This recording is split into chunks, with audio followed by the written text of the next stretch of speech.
কিন্তু অভিষেক ব্যানার্জি মমতাকে মুখ্যমন্ত্রীকে পাশে বসিয়ে অভিষেক ব্যানার্জি বলে দিয়েছে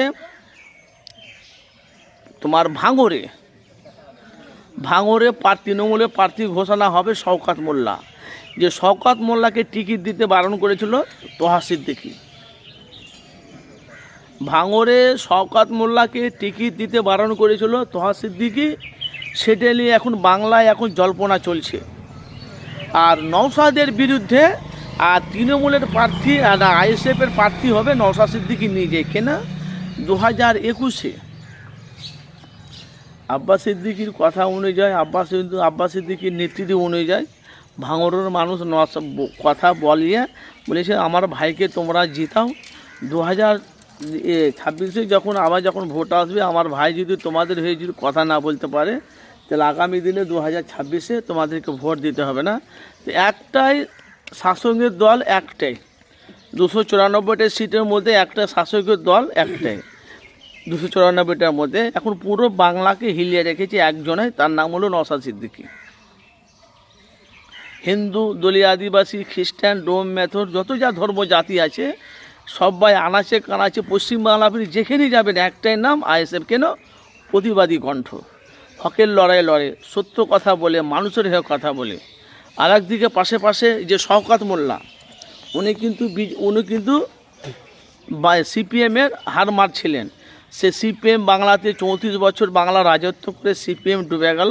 তারপরে তৃণমূলে দলে এলো শওকত মোল্লা। আবার এখন আরাবুল, যে সব করতে তৃণমূলের টপ রেঞ্জে ছিলেন আরাবুল, সে আরাবুল এখন তৃণমূলের থেকে বাড়ি ঘর, পেট্রোল পাম্প অনেক জায়গায় কলকারখানা করেছে। সে এখন তৃণমূলের দল থেকে বঞ্চিত হয়ে এখন আইএসএফের দলে এসেছে। তাহলে 2026-এ বিধানসভা ভোটে লড়াইটা কোনখানে হবে আপনারা বুঝতে পেরেছেন। আর মুর্শিদাবাদের কথা বলছি, আমি আমাদের এলাকার কথা বলছি। মুর্শিদাবাদে হুমায়ুন কবির বাবরি মসজিদ করছে। যদি বাবরি মসজিদটাকে নিয়ে যদি ধর্মকে নিয়ে যদি রাজনীতি করে তাহলে হুমায়ুন কবির, মুর্শিদাবাদের মানুষ হুমায়ুন কবিরকে ছাড়বে না।